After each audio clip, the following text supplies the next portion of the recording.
And this is the thing, right? Like, what if I was to say to you, that's a load of bullshit and you're all buying into something that's totally crap? Yeah. Welcome to Marketing with Vino, the edutainment business growth podcast, mixing education and entertainment to make growing your service business much more fun. Your hosts, Quinton Venter, online marketing expert, and Gabby Kowalski, creator of the Business Freedom Formula, have a glass of wine and share powerful and up-to-date strategies to help grow your service business fast. Hey guys, welcome to Marketing with Vino, episode number 17, live from the Netherlands, while Gabby is still in beautiful Melbourne. Welcome, That's right, Gabby. live from Melbourne. It's currently 11:45 here, and I'm enjoying a glass of rosé. I'm not an alcoholic. I'm just doing this for the show. We did. Hi guys. We actually were like doing the math, going, okay, so based on your timeline and my timeline, when can we do this? So it's kind of appropriate. I think it's okay if you start drinking at lunchtime. Hey, it's 8 o'clock somewhere else in the world, right? And that's where you are, in Melbourne. Exactly.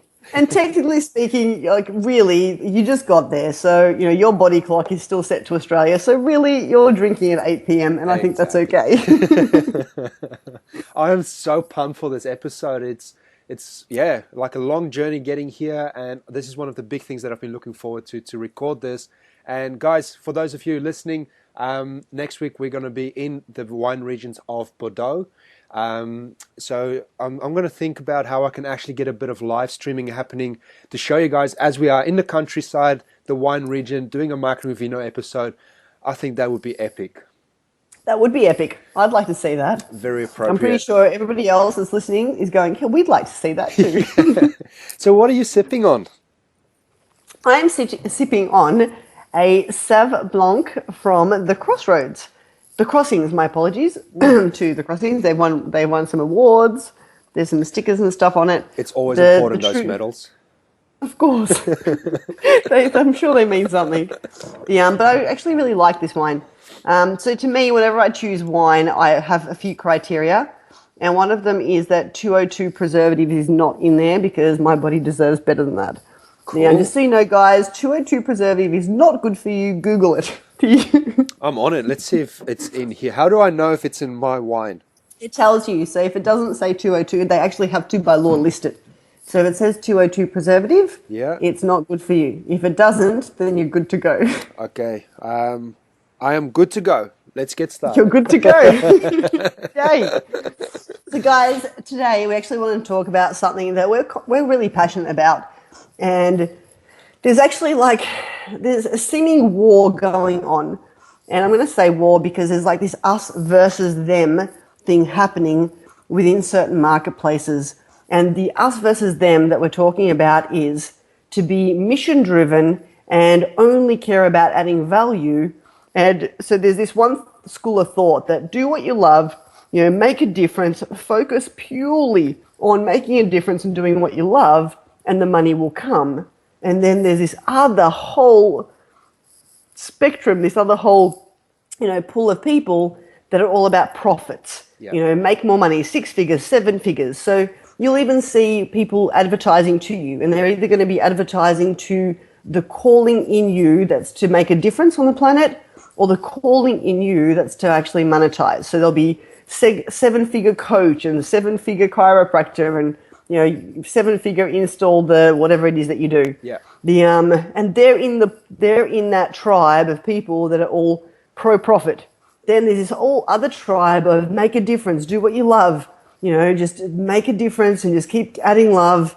And so there's this whole seeming really odd war going on. It's do I be mission driven purely and just put my whole heart and soul into making a difference on the planet, or do I focus on profitability? And Quinton and I would like to tell you, what if they're both wrong? Yeah, that makes you think. Yeah. Yeah. What if it's not one or the other? What if that way of thinking is sort of like going, well, are white people better than black people? Yeah. Or is Catholicism better than Buddhism? Yeah. What if instead we were to look at a more oneness model and say it's both. You want to be profitable and mission driven in business. Why? Because if you're not profitable, if your business isn't structured in a way where it makes sure it takes care of you, you're too weak and you're stuck in survival. You're not going to be able to give the best of you to the market anyway. Meaning that it's all good and noble to go, well, I'm going to create a business, I'm going to do all this awesome stuff, and I'm going to help all these people.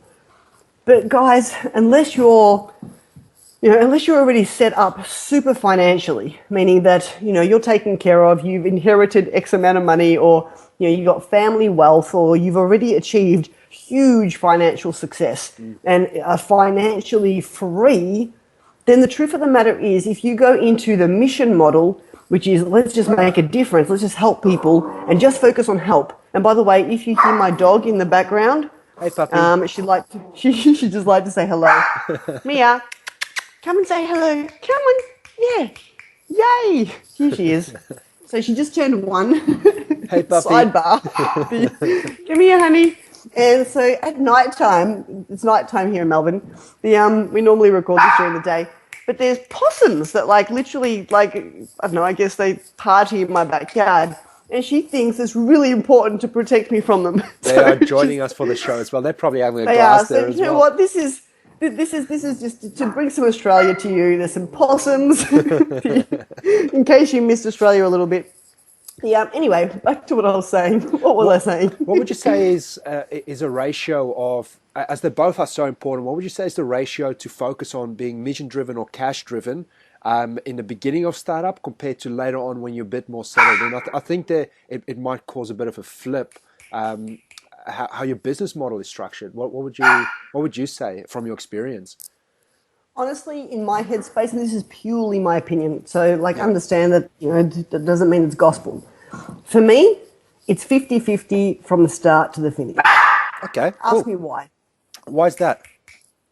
Because you want to be able to understand the numbers of your business and understand profitability and make sure that everything you do is taking you to a place where you can leverage, you can scale. And you also want to inject your mission into every part of that. Because without mission, to be honest with you, you're not going to impact the amount of people that you want to. Your marketing is going to smell of cheese, meaning that it's going to smell of desperation. It's going to be if you veer too much. So if you were to say, okay, I'm starting out, let's do 20% mission and 80% money. Yeah. Then what's going to happen is you're going to do things that are desperate of money, which means you're going to sign clients that you shouldn't be working with purely because you want to get paid. You're going to say the wrong things. You're going to overpromise and underdeliver because you want to get paid. Yeah. You're going to do things that are unethical potentially, not have honor, integrity, because your quota, your focus is predominantly on money. Whereas if you actually give them the heart, if you give them equal status, then it balances out. This is my take. So for me, everything I do is I must be profitable and I must make an impact. They're equally important. Now, why must I be profitable? When I'm profitable, my needs are taken care of, which means I'm no longer in survival mode. So we're either surviving or we're thriving. Yeah. So when we're in survival mode, it means we're scared for shelter, food, and ironically, apparently, sex. Yeah. Meaning that the 3 things human beings need is food, shelter, and sex. And by the way, water falls under food. So if anyone's sitting here going, it falls into the food category. Ingestibles. Now, if you're surviving, these 3 things can be threatened, and it brings out a worse side in you. It brings out not the best in you, not the most wonderful version of you that you love to be. It brings out the scarcity version of you that will do silly things, that will take dumb risks, or will say the wrong thing. And like I said before, if you're in survival mode, you will take on clients you can't help because you want their money, or you'll take on clients you don't want to work with because you want the money, which means technically you're prostituting yourself in business. Yeah, totally, yeah. So whereas if you give both of these both of these things, energy, you've got both of them kind of working together. It's sort of like the masculine and the feminine. If you kind of look at, does that make sense? Where they work Yeah. together as a team. So it's not that the masculine or the feminine in the world is better or worse. Just imagine the world if everything was men or if everything was women. The world would not function the way it does. Yeah. So for me, it's mission. Even then, there would still be the masculine and feminine. Even if the world was amongst just men or just women, there would still be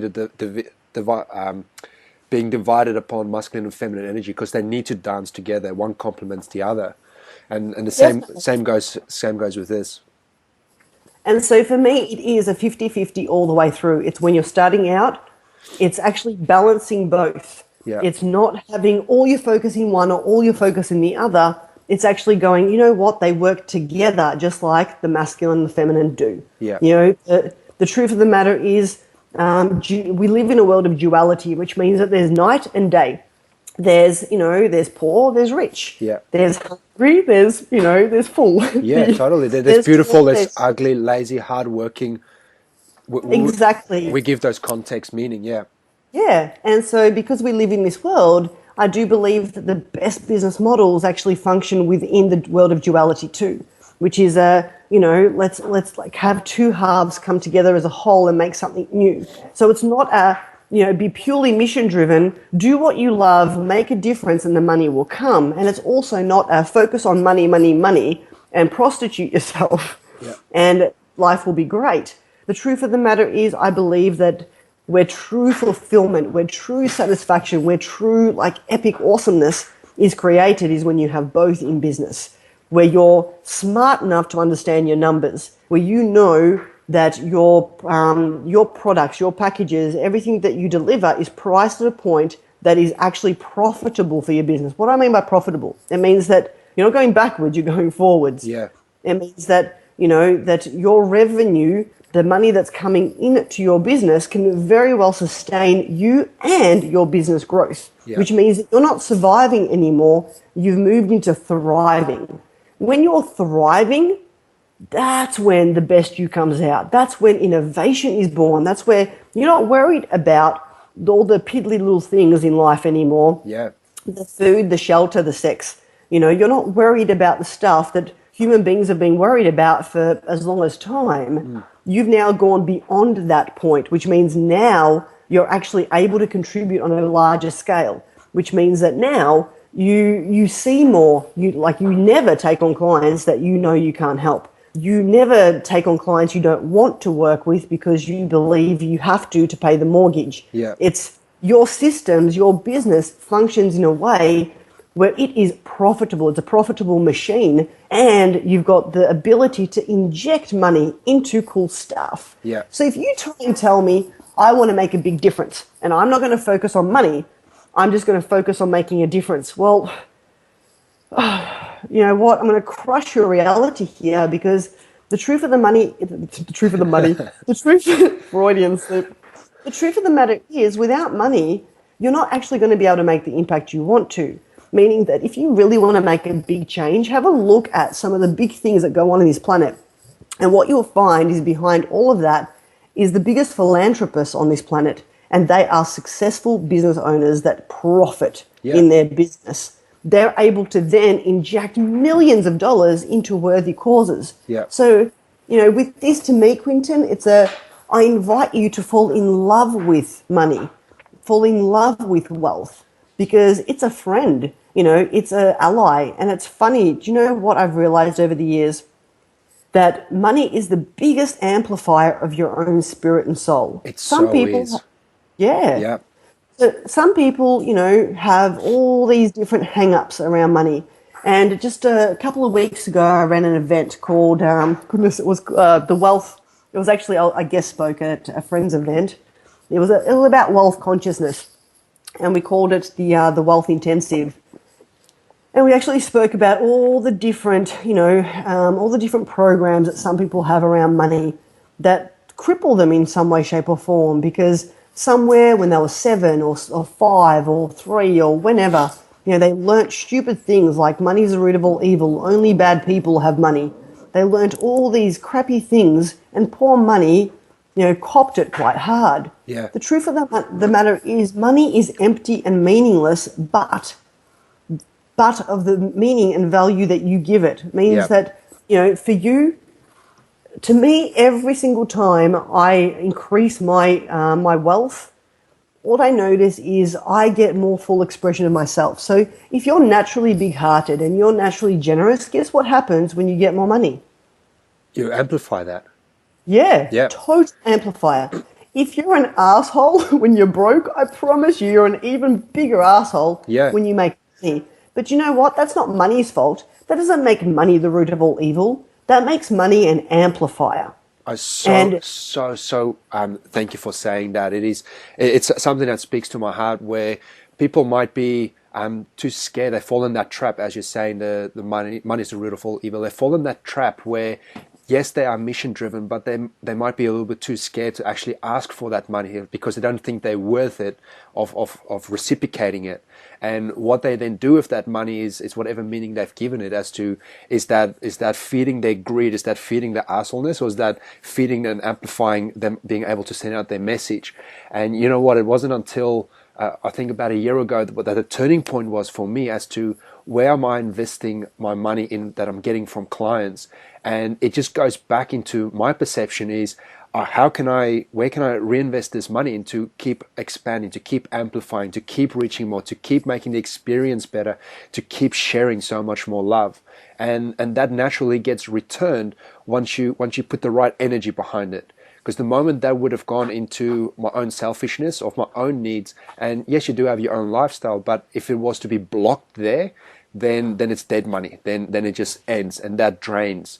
But if you can re-amplify it, and if you can touch on different platforms, just think about it. If you've got the money to, in the beginning, you're a one-man show, and if you've got enough money there to then start getting other people in, to start outsourcing, to start getting that extension of your arm to another platform. Maybe you're too busy to look after your own social media, so you can outsource for someone to update on all these different platforms.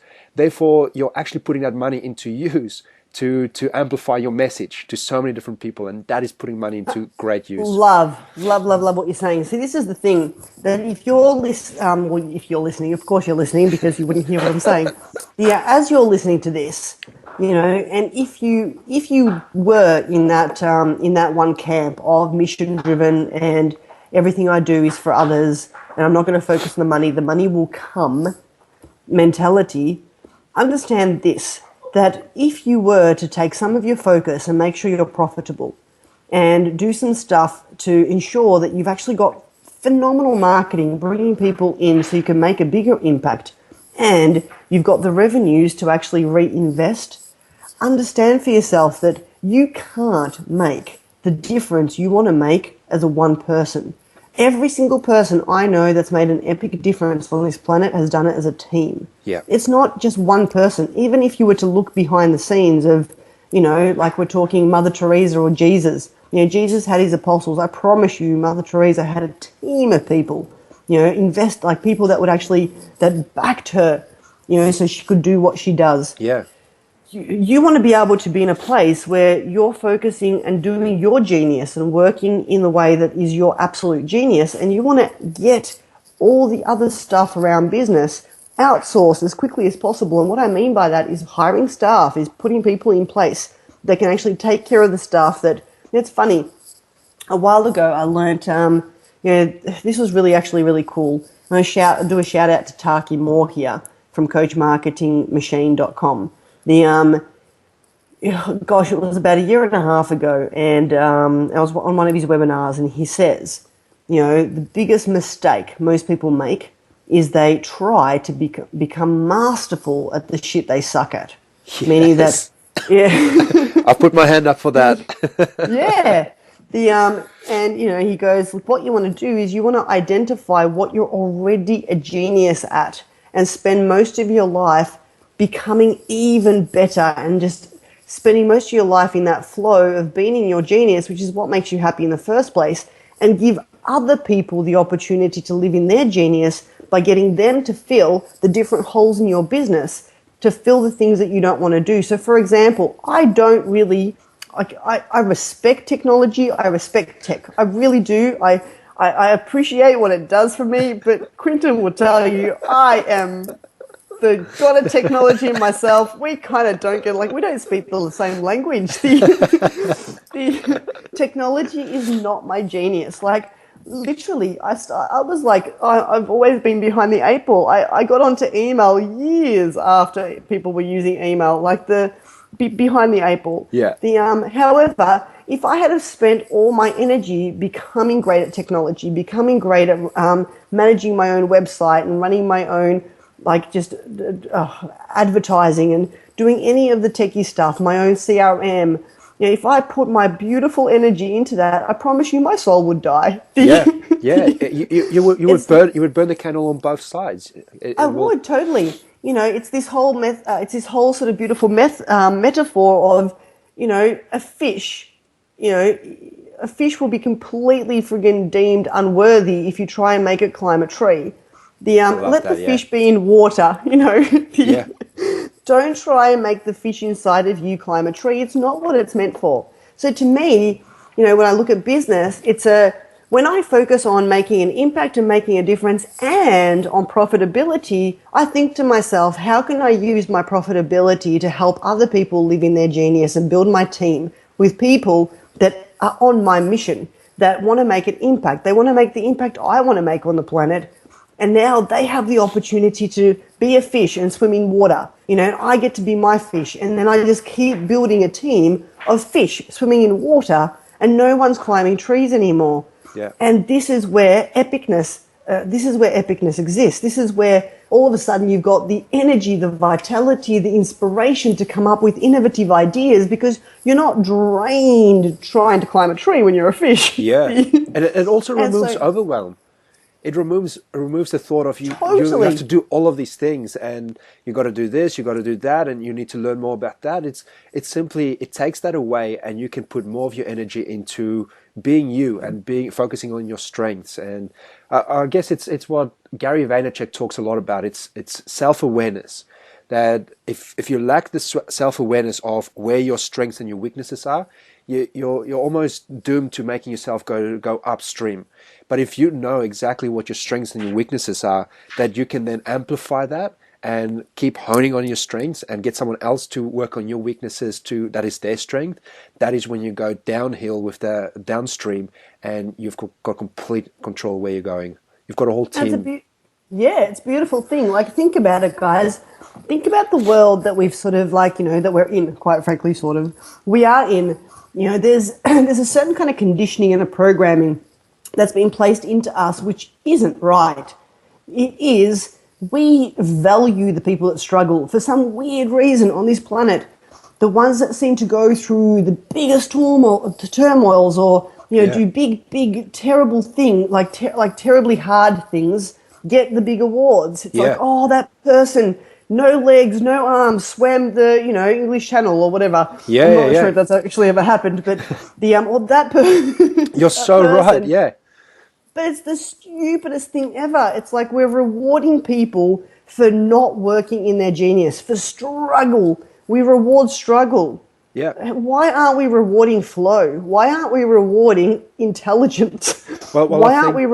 I think from personal experience, and we were at a seminar, and my mate actually pointed it out to me because we were listening to this guy telling about his backstory about how he struggled and accidents and this and that, and it was funny. He made a joke about it, but it resonates now, and it's so true that he said, "Your story isn't that impressive," and we literally we compare ourselves that these guys deserve it. They have gone through pain and hell, and now they're there, and good on you. You deserve it. But it's also I didn't acknowledge and give myself credit for my story, which it wasn't as impressive as his, but it is still impressive. It is still my backstory. And once I started believing in myself, then that story became impactful. But it isn't until you give it meaning and you prove yourself and you believe in yourself that you then start to get up there. Otherwise, you're constantly just looking at their story and comparing yourself to them. And this is the thing, right? Like, what if I was to say to you, that's a load of bullshit and you're all buying into something that's totally crap? Yeah. Why does it have to be hard? Like, it's this, to me, it's the whole work hard mentality. You know, it's this old school, you have to work hard to succeed. You've got to, you know, and there's still a lot of this message out there. The work hard, you know, when you work hard, then you deserve it. Well, bullshit. You know what? You don't have to. The truth of the matter is when you're in your genius, you're in your flow, there is something that you do that is exceptional, and you have a gift to give to this planet. Yeah. You know, and if all you do is focus on maintaining or creating a lifestyle where you spend 80% of your time, 70 to 80% of your time in your genius, you're going to make a much bigger impact, have the most phenomenal life. You'll actually help people and have fulfillment. And it doesn't have to be hard. It doesn't mean you've got to work 24/7 or climb trees when you're a fish. You know, yet for some weird reason, we live in a world where we do value that. And I stand for smashing that to pieces because it's not true. We actually get more results when we're in flow. When you let go, when you actually let go and trust that everything's going to be okay, your whole body relaxes. Your brain's able to come up with innovative ideas and comes up with solutions so fast. The energy that drives through you is so pure and clean. Yeah. It's, you know, you're no longer like highly charged, over adrenalized, over testosterone kind of, you know, go. Yeah. You're no longer swimming up a stream. You're actually finding a way to swim down the stream with the current, which means you're enjoying the view. And for me personally, I did not come into this world to spend my whole life swimming up a stream and not enjoying the view and getting to the end and going, well, what just happened? Yeah. You know, to me, it's enjoy the view along the way. And, you know, back to what we were talking about with, you know, having a mission and, you know, and looking at profitability, you want to balance both, because when you are profitable in business, when you're taken care of, when you've got surplus, you can then look at really driving your mission and making a bigger impact, which means you've got more time, you've got more money, you can go spend time helping out charities, you've got the money to invest into cool things. You know, for me, my vision for business is massive. And I've got goals that are 10-year goals, 20-year goals, 30-year goals. And I promise you, if I didn't have a profitability goal, there's no way I could make the impact I want to make in 30 years' time to the whole globe the way that I see I want to. Because a lot of that stuff is more philanthropic. It's more, you know, it's actually more giving back to the community. Yeah. But how am I going to give back to the community if I can't even feed myself? So, you know, Quinton and I really wanted to make this point of, guys, understand that business as its own sort of entity is a profit machine. If you don't have a profitable business, you fail at business. Yeah. Mission is a whole other thing. And unless you've got a shitload of money behind you, don't say you're a mission-driven business, because what you are is someone who, quite frankly, lives in scarcity, is constantly struggling, is in fear, and, you know, is in their worst states. If you don't have your basic needs met, you can't thrive. You have to take care of you first. You know, I remember ages ago hearing this thing, which, by the way, only works in certain circumstances. I heard, you know, that if you're in a plane crash, the idea is to put the oxygen mask on you first so you can help others. Yeah. And at one seminar, someone says, stuff that, you know, go help the others first and worry about yourself second. Now, mind you, the person that said this was completely financially free. They were in a position where they didn't have to survive anymore. So, of course, their thinking was in a place where you help others. I promise you that when you actually do give as much love to your financials, you fall in love with wealth, you respect money, you learn how to manage money, how to reinvest money, how to make money work for you, and how to create a really respectful and positive relationship with it. You'll then reach a place where you can be mission-driven, and it's a whole new world. It's a place where all you feel is the heart and the giving without the roller coaster of, I want to give and oh shit, I can't. Yeah. What's your take? I totally agree with that. And as you're speaking with it, it's just my own story. It's going, yep, tick, tick, tick. And it's gotten to the point where we are now. It's allowing us to share this podcast. It's something that we enjoy doing because we no longer have to think about all of the other stuff. We get together, we get to hang out, and each and every week we get to enjoy a glass of wine or two and share value to our community. And just recently I've started just shooting my own personal videos because it's my next step for me to be empowered, where it's like, you know what, I'm going to make a video today, and I feel that I need to make a video today to share what's on my mind. I wouldn't have had that if I'm waking up and I'm thinking, shit, I need to pay rent, I need to do this and I need to do that. That takes my mind away. It completely takes my mind away if I need to be focusing on the basic needs of belonging and significance and contribution on that small scale. I can't think about it. I want to share how I'm dealing with this, or how I'm viewing the world from this perspective, or sharing some of my points of views and beliefs. And that's where we are. We are growing constantly, and as we are growing, we're learning new things. And that is then what we do with that information is how can we then amplify that? Yep, love that. And so, guys, honestly, for now, it's put the oxygen mask on you first. Make sure that you've got all the oxygen you need so you can be the best you. Yeah. Because when you are taken care of, you thrive. The best you comes out. When you're not taken care of, you survive, and the worst you comes out. And you can't make an impact in survival. You can only make an impact when you thrive. Yeah. So please make sure that from now on, you live in both worlds. You have a mission and you focus and give as much love to profitability in your business, because your business is your baby.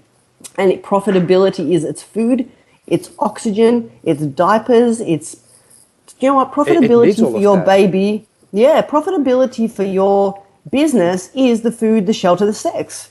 You know, if you don't get that, then you're actually not making a difference to your business. And your business can't do anything. It's crippled. You're asking your starving, cold, homeless business to go out there and try and help other people that are actually better. That's a beautiful metaphor. Yeah, that is an absolutely beautiful metaphor. That if you're not empowering your own business, if you're not looking after your own business, then how can you expect it to look after other people?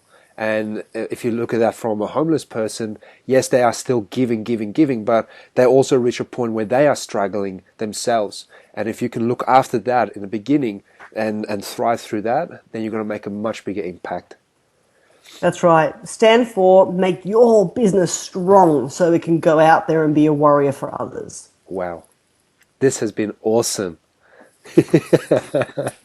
What a way to kick off Marketing with Vino Overseas. Woohoo! Okay, I'm telling you, Marketing with Vino Overseas, there's more, there's something's going on. Guys, thank you so much for hanging out with us, and we invite you to join the club. Yeah. The club of, being both. There is no one or the other. What if you could have it all? Well said. Hey guys, Welcome. can I share this with them that we are changing this up a little bit with Marketing with Vino. We are getting some guest speakers on. There's one coming in the near future. Very near future. Very as soon as special we're ready. friend. Very special friend of both Gabby and I. Absolutely a beautiful woman, a beautiful soul. We're mixing this up because we've connected with so many new people that also share the same values and the same beliefs and the same mission as us, and who want to give back. And we would love to have them on the show so we can share that with you. So yeah, stay tuned for future episodes. We got some pretty amazing humans coming in to share their gold with you. They're absolute goals. They're fantastic message, and can't wait to bring that aboard. By the way, while we've got you, we've launched Marketing with Vino Club, which is a private. Is it private? Yeah. So we accept you. It's a private. Anyway, it doesn't matter. Private, yeah. It's a Facebook group where you just click in, and we make sure that you're sweet to enter.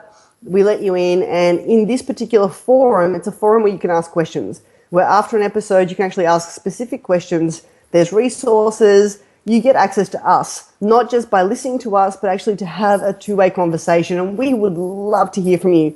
So if you go to marketingwithvino.com, you'll see a cool little tab that says join the Marketing with Vino Club. All you do is press that tab, follow the instructions. They're pretty simple, and Quinton and I will let you into our beautiful new community where you can start having a chat. We'd love to hear from you. We'd love to hear what you'd like us to talk about in the future. If you've got any questions, and just say hi. Yeah, and tell us what your favorite wine is. Yeah, we'd like to know what your favorite one is. Thank you so much for tuning in, everyone. You have been amazing as always.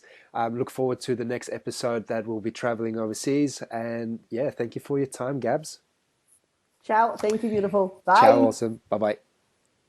You've been listening to Marketing with Vino. If you enjoyed this episode and want to access the resources discussed in this episode, go to marketingwithvino.com and select which episode you've listened to.